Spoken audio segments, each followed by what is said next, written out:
Hey, it's episode 3 of Conversation and Cocktails from the Lincoln Project. Maya and I are here at a beautiful restaurant in Chicago called Dawson with the entire LPT who is here deployed.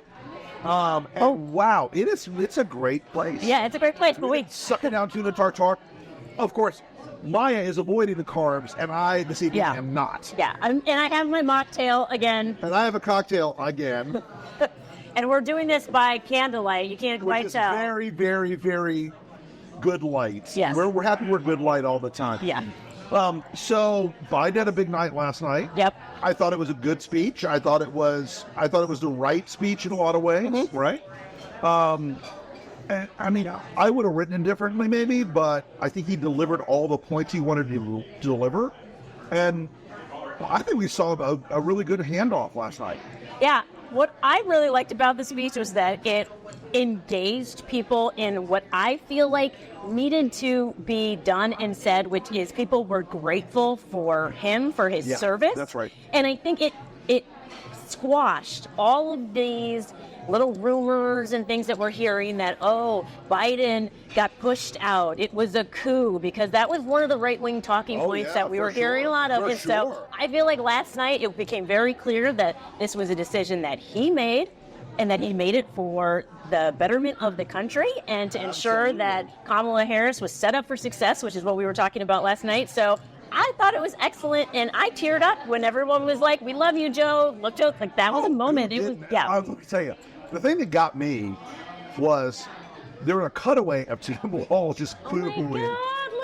And late in life, I've become like a crier. I'm like, I said to Walz, I'm like, "Hey, you're okay, brother. It's okay, man." It's the cry that all men needed. I really feel like in that moment, it was like the gentle masculinity of Tim Walz that is bringing all of these men who maybe needed a little bit of catharsis to kind of come out and be like, I have feelings too. And wow, this is an emotional I'm moment. going to take credit for this if it wasn't mine, but I woke up this morning and maybe I heard somebody say it, or maybe I thought it myself. I don't know. But Tim Walz is your dad or your uncle who doesn't watch Fox. And there's that moment last night I thought on the stage after the speech with the vice president and Doug, the first Doug. And Gwen Walz and Tim. It was so genuine and like real. Those were normal people. It's like the Trumps are like, you clearly like there's like contractual obligation to stand on the stage. Have to be here. Like, God damn it. Checking the time. Is it time for us to go yet? And I got to say, I think my biggest moment was when the vice president came up and said, "I love you, Joe." I mean, it blew me away because it's like the most public stage in the world right now, and she wasn't ashamed to say and show her gratitude. And the gratitude, I think, of Biden for the job he has done will come. I think it's almost there with America. It will come. He will come to be seen as one of the greatest presidents, certainly a guy who accomplished more in one term than anybody could have imagined possible. Yeah, and with the hand that he was dealt when he came in. So think about it. Insurrection, COVID, election denial, economic crash, all the product of Donald Trump. He ended up in the space, well, the first year was COVID. It was all COVID all the time. But in the second 2 years of his term, he managed to do the CHIPS and Science Act, the Inflation Reduction Act, the infrastructure bill. Right, the burn pit. Don't forget the veterans with the burn pit. That was huge. The burn pit bill that Joe Biden did, that Donald Trump ignored and belittled and shoved off to the side, where our veterans, who he claims to love so much, were dying of burn pit related cancers. I mean, Biden did all that, and he was so proud of himself last night about that, and rightly so, because his son lost his life because of that. And by the way, I want to just send a special shout out to Laura Loomer. You are a disgusting slag who I hope burns in hell for 1 billion fucking years. By mocking the Biden family's loss of their son, you can eat my entire ass. You are a monster and a whore from Babylon, and I hope that your life is as big a misery as it looks like from the outside. What I love about Rick is when he says something, he says it with his whole chest. Like, Laura Loomer heard that right now. Not even when you're seeing this, but like right now. Like, they're like, her skin curdled, the flesh just fell off Like her Indiana face. Jones, baby. Yeah, that is exactly. We all felt it.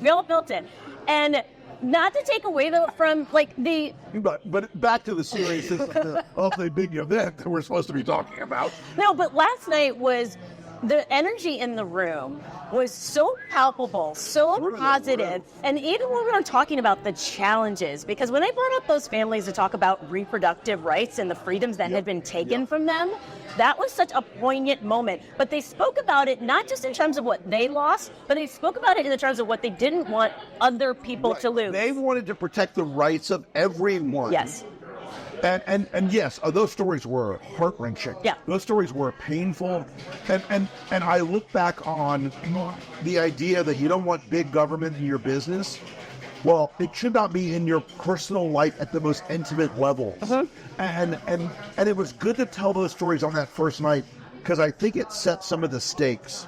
I think it outlined for people some of the consequences of both failure and victory in this election. Yeah. No, absolutely. And of course, apparently Fox News didn't show any clips of those personal stories being told because they don't want people to see. I'm like, surprise. Fox is not an honest broker. That is an amazing development. News flash. And yes, but it's that human side, and I think that's what the air left the room when the girl spoke about being raped by her father repeatedly and being impregnated. I believe at age 11, she said. It was. I was like this, like, oh God, what next? Yeah. What? Yeah, I mean these stories, and again, when I interviewed Ryan Hamilton a few weeks ago on a podcast, Whitney and Jeff and the rest of my team can tell you, I was weeping. I'm a late in life crier. Not really much of a crier in the course of my life, but like that emotional impact of these stories of these people who when you have this devastating decision with Dobbs that has broken people so profoundly and hurt them so much. And look, guys, the hypothetical we're protecting the babies thing, it's not. It's not what they're doing. No. If they were protecting babies, they would be providing prenatal health care. If they were protecting babies, they would be providing a child care tax credit, which is what Vice President Harris has proposed. Yeah. I mean, and that's one of the reasons I think they're losing this fight is because she's come right out and not like a traditional Democrat with like complicated policy documents said, we're going to protect your rights. We're going to protect your liberties. We're not going to have government intervene in your most personal business, track your periods, all this crap. But we're also, and this is where the Republicans are like, their brains are melting. We're also going to provide a first-time homebuyer tax credit. We're going to provide a first child tax credit. We're going to provide an annual child care tax credit to help middle-class people survive. Republicans are like, oh, we want people to have more babies. Yep. Well, if you want that, then you need to provide an infrastructure around that. Call me crazy. Yeah. And what I love about it is when she was asked about it, she just talked to the press about it briefly, and she talked about it in terms that people can understand, which is a return on investment. When you invest in families, when you invest in the middle class, that the return on investment is huge for all Americans, and so it just makes good sense. And that is not something that the Republican Party knows how to do. They just know how to throw problems out in the hopes to get votes from it. And then they're like, are we going to solve any of these problems? No, we're just going to create more problems so that we can then be the savior, which I don't think Donald Trump's saving anybody. I think he can barely save himself at this point.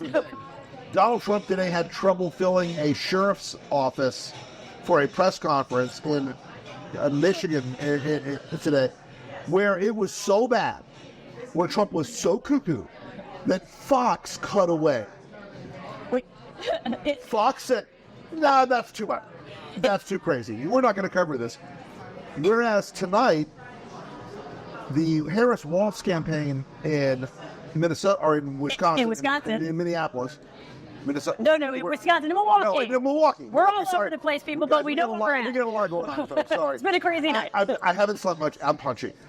But tonight, Pfizer Forum. At the Pfizer Forum, the Harris-Walz campaign has maxed it out to the rafters. Capacity full. Look, last night for Hillary Clinton and Joe Biden, the United Arena here in Chicago was maxed out to the rafters, to the ceiling. Yeah.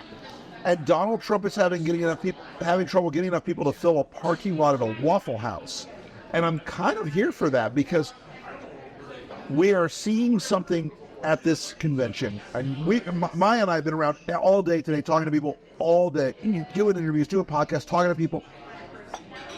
The joy, the uplift, the idea, and I guess I got to say this too. I'm a former Republican. Maya's a Democrat. We come from a 100%, 180-degree opposite political origin. But everybody today is like, oh my God, we love you guys because you're together, because you believe in something bigger than partisan bullshit. And we do. We believe in friendship, and we believe in the country. And it's just been this has been an amazing experience. Yeah. No, absolutely. I'm having a blast. And I am so glad that we're sharing this moment together. I do too. We're having fun. We are having so much fun. And guys, I got to say this also from the Lincoln Project to the hundreds of people who have come up to us today and said, thank you for what you do. I'm touched. Like, what do you? I like this crying face for you. I like that. It's all the catharsis. We're letting out. It's cocktails, conversation, crying, candles. We're kicking the shit out of bad guys.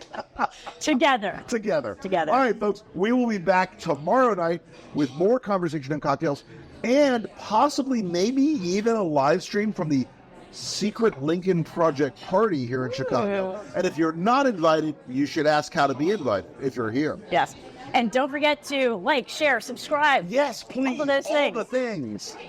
We'll see you guys. Bye.